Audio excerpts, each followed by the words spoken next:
चलिए, स्वागत है आप सभी का एक बार फिर से। देखिएगा, आज के इस नई वीडियो में हम बात करेंगे गांव का भौगोलिक सर्वेक्षण, या उसकी फाइल होती है विलेज रिपोर्ट। उसी को लेकर के चर्चा करेंगे, क्योंकि मेरे पास कमेंट आया हुआ था कि सर विलेज रिपोर्ट की फ़ाइल अपलोड करो। इसीलिए मैंने ये वीडियो है जो BA पार्ट फर्स्ट ईयर के लिए 2024 और 25 के लिए एक विलेज रिपोर्ट का हम अध्ययन करेंगे, या विलेज रिपोर्ट हम तैयार करेंगे। उसकी PDF मैं आपको टेलीग्राम चैनल पर उपलब्ध करा दूंगा। आप वहाँ से जाकर के इसे डाउनलोड करके अपनी विलेज रिपोर्ट बना सकते हैं। ठीक है, मैं बताना चाहूँगा साथ ही सभी यूनिवर्सिटी के छात्र, महाराजा गंगा सिंह यूनिवर्सिटी, मत्स्य यूनिवर्सिटी, राजस्थान यूनिवर्सिटी या किसी भी यूनिवर्सिटी से हो, वो इस फाइल से विलेज रिपोर्ट बना सकता है। BA पार्ट फर्स्ट ईयर के लिए विलेज रिपोर्ट मैंने तैयार करी है। तो सबसे पहले इस विलेज रिपोर्ट की मैं PDF आपको टेलीग्राम पर उपलब्ध कराऊंगा। वहाँ से जाकर के आप डाउनलोड करके अपनी विलेज रिपोर्ट बना सकते हैं। तो आइए वीडियो स्टार्ट करते हैं। ठीक है, वीडियो को अंत तक जरूर देखें, और चैनल पर नहीं तो चैनल को लाइक सब्सक्राइब भी जरूर करें। गाँव का भौगोलिक सर्वेक्षण हम देखेंगे। इसका परिचय, विलेज रिपोर्ट में किस किस को शामिल किया जाता है, उसी को लेकर के आज हम चर्चा करेंगे। तो परिचय इसमें शामिल किया जाता है, स्थिति अवस्थिति को शामिल किया जाता है, सर्वेक्षण का उद्देश्य क्या है उसको शामिल किया जाता है, जलवायु क्या है उस विलेज की उसको शामिल किया जाएगा, वर्षा को शामिल किया जाएगा, वनस्पति को शामिल किया जाएगा, उच्चावच को शामिल किया जाएगा, और कृषि को शामिल किया जाएगा। कृषि के बाद में हम चलते हैं तो सिंचाई आपकी आती है, फिर आपकी मिट्टी आती है, फिर परिवहन आता है, फिर भाषा शैली आती है, फिर ग्रामीण वेशभूषा वहाँ की कैसे क्या है वहाँ आती है। ठीक है, इसके बाद में आती है पशुपालन आता है। पशुपालन के बाद में परंपरा रीति रिवाज आते हैं, धर्म आस्था आती है, क्षेत्रीय अध्ययन आता है, पर्यावरण संरक्षण आता है। ठीक है, ये आपके टॉपिक रहेंगे विलेज रिपोर्ट। ठीक है, एक विलेज रिपोर्ट में क्या क्या चीज़ें होनी चाहिए तो मैंने आपको बताई सारी सारी, आप देख सकते हैं।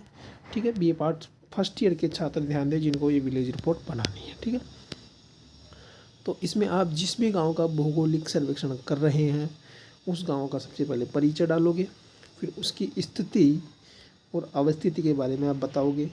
ठीक है, तो ये डिटेल आपको भरनी है।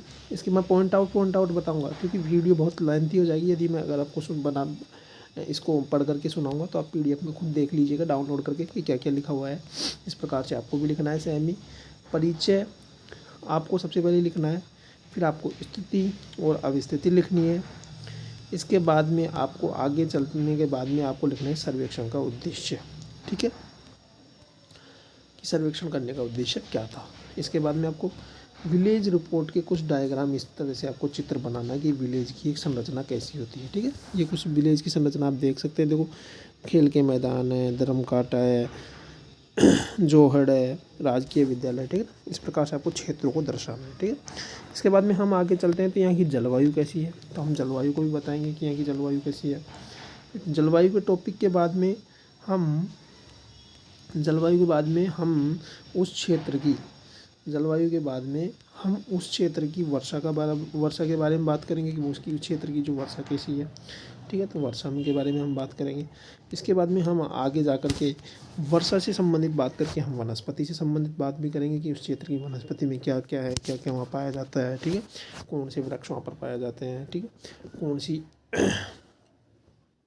वृक्षों में क्या क्या विभिन्नताएँ हैं। ठीक है, वनस्पति में क्या ज़्यादा है, क्या कम है, खेजड़ा, नीम, पिपुल, बबूल, जो भी वृक्ष पाए जाते हैं वो कैसे क्या है, पाए भी जाते हैं या नहीं। फिर वहाँ का उच्चावच हम देखेंगे। उच्चावच भौगोलिक स्थिति, पर्यावरण, स्थलाकृतों का मतलब जो उच्चावच होता है वो भौगोलिक जो स्थिति है उसके अंदर सबसे महत्वपूर्ण होता है। ठीक है, कि उच्चावच वहाँ का कृषि, वनस्पति, आर्थिक विकास, सामाजिक जीवन पर गहरा प्रभाव कैसा है उसके बारे में आपको बताना है। ठीक है, इसके बारे में हम बात करते हैं कृषि।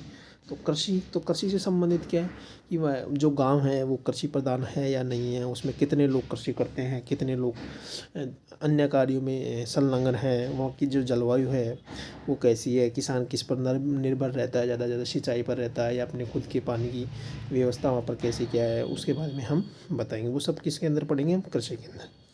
कृषि के बाद में हम बात करेंगे वहाँ की फसलों की, जिनमें वहाँ कौन कौन सी फसल है जो बोई जाती है। बोने के बाद में हम जैसे जायद की फसल है, मक्का, खरीफ की फसलों में वहाँ क्या क्या बोया जाता है, सभी के बारे में हम चर्चा करेंगे। वहाँ के किसानों से जाकर के बात करेंगे कि वहाँ रबी की फसल का क्या है, खरीफ की फसल में क्या क्या बोया जाता है, जायद में क्या क्या बोया जाता है, अब सिंचाई का कैसा क्या वहाँ रहता है। सबसे इम्पोर्टेंट है इन फसलों के ऊपर सबसे जो निर्भरता है वो किसके ऊपर है, सिंचाई के ऊपर।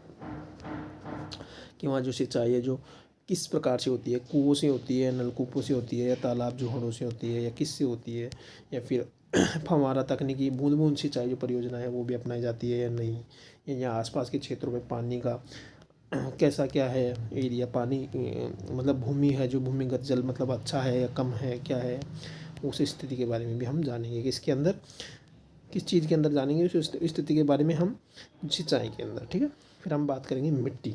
देखो कृषि करने के लिए सबसे महत्वपूर्ण जो है, जब भूमि उपजाऊ नहीं होगी तो बताओ कृषि कैसी होगी, नहीं होगी ना। तो सबसे पहले कृषि के लिए मिट्टी का होना भी आवश्यक है कि वहाँ जो जनसंख्या विस्तारित है वहाँ मिट्टी एक महत्वपूर्ण तत्व है। जो वहाँ पर मिट्टी कैसी पाई जाती है, बलुई मिट्टी पाई जाती है, काली मिट्टी पाई जाती है, दोमट मिट्टी वहाँ पर पाई जाती है, लाल मिट्टी पाई जाती है, कौन सी मिट्टी वहाँ पर पाई जाती है। ठीक है, और वहाँ जिस मिट्टी जैसी मिट्टी पाई जाएगी वैसी उसके उसके अकॉर्डिंग ही फसल वहाँ पर की जाएगी। तो यह भी इम्पोर्टेंट है, मिट्टी भी एक इम्पोर्टेंट तत्व है। फिर इसके बाद में हम मिट्टी के बाद में हम बात करेंगे परिवहन की। ठीक है कि परिवहन की दृष्टि से वह गांव में मतलब परिवहन का संचार कैसा क्या है वहाँ वाहन चलते हैं या नहीं चलते हैं, वहाँ व्हीकल्स का आवागमन है या नहीं है, पक्की सड़कें हैं या नहीं है, लोगों का आवागमन मार्गों से जुड़ा हुआ है या नहीं है, जिला मार्गों से जुड़ा हुआ है नहीं है, राज्य मार्गों से कहीं जुड़ा हुआ है नहीं है। ठीक है, तो वो उसके बारे में हम बात करेंगे। ठीक है, रोज़मर्रा की ज़िंदगी जीने के साधन वहाँ पर हैं या नहीं है। ठीक है, भाषा शैली की, अब जब हम एक गांव से दूसरे गांव में जाते हैं तो उनकी भाषा में भी बदलाव आ जाता है। तो वहाँ की जो भाषा शैली है, उनके जैसे कौन कौन से धर्म के लोग वहाँ पर रहते हैं, है ना, हिंदू रहते हैं या मुस्लिम रहते हैं, ईसाई रहते हैं, उनके बारे में हम लिखेंगे कि भाई कौन कौन से लोग वहाँ पर रहते हैं। ठीक है, फिर ग्रामीण वेशभूषा या आभूषण। देखो किसी भी गांव में जाने के बाद में वहाँ की वेशभूषा और वहाँ के वस्त्रों का पहन चलन वगैरह कैसा क्या है, वहाँ लोग ग्रामीण वेशभूषाओं में क्या पहनते हैं, महिलाएं क्या पहनती है, आभूषण क्या है उनके। ठीक है, तो इन सभी चीज़ों के बारे में हम बात करेंगे। ठीक है, उनके बारे में विस्तार से लिखेंगे। फिर अगला टॉपिक हम ग्रामीण सर्वेक्षण के फाइल में लिखेंगे पशुपालन। ठीक है, तो पशुपालन में हम लिखेंगे, देखो पशुपालन का क्या रहेगा कि वहाँ पर रोज़गार के साधन मतलब कृषि करते हैं तो लोग पशु भी पालते होंगे, तो कृषि प्रधान देश है तो यहाँ पशुओं की महत्वता होगी ही। तो वहाँ पर जो पशुओं की महत्वता है वो कैसी क्या है, रोज़गार लोगों को मिल रहा है या नहीं, दूध से बना पदार्थ, पनीर, मावा, ये सब जब दूध ही नहीं होगा तो मावा कैसे बनाएंगे, नहीं बना सकते ना। तो इन सभी चीज़ों में किसकी पशुओं की महत्वता है, कुछ न कुछ चीज़ में तो पशुओं की भी महत्वता ही है। कृषि में जैसे जिस प्रकार मिट्टी की महत्वता है, जल की महत्वता है, उसी प्रकार कृषि में मतलब दूध वगैरह इनमें किनकी ज़्यादा महत्वता है, पशुओं की महत्वता है। ठीक है, कि वहाँ के पशु कौन कौन से हैं, वहाँ के चारागाह क्षेत्र कैसे क्या है, उन सभी के बारे में हम चर्चा करेंगे। फिर उनके रीति रिवाज क्या हैं, अब परंपराएं रीति रिवाजों के बारे में भी जानेंगे क्योंकि अलग अलग गाँव की अलग अलग संस्कृति, अलग अलग परंपरा और रीति रिवाज होती है। तो उनके रीति रिवाज क्या हैं, उनकी रीति रिवाजों में किस प्रकार का बोलचाल है, कौन कौन सी त्यौहार वो मनाते हैं और प्रेम और सम्मान को कैसा क्या वहाँ पर भाईचारा पाया जाता है। धर्म आस्था का केंद्र उनका कैसा क्या है कि धर्म में उन लोगों का मतलब रुझान कैसा क्या है, उसके बारे में भी हम बात करेंगे। और वहाँ के विभिन्न धर्मों के बारे में हम बात करेंगे कि कौन सा धर्म मतलब ज़्यादा वहाँ पर रहता है और किस धर्म के लोग किस तरह से अपने धर्म को मान्यता देते हैं, उन सभी के बारे। क्षेत्रीय अध्ययन भी हम करेंगे। क्षेत्रीय अध्ययन में हम आंकड़ों से संबंधित सूचनाओं को एकत्रित करेंगे, उसमें उस स्थान के क्षेत्रीय अध्ययन का उसकी स्थिति और संरचना को जानना आवश्यक है। ठीक है, फिर हम पर्यावरण संरक्षण में इसका परिचय करेंगे, परिचय में हम लिख देंगे उस गांव के बारे में।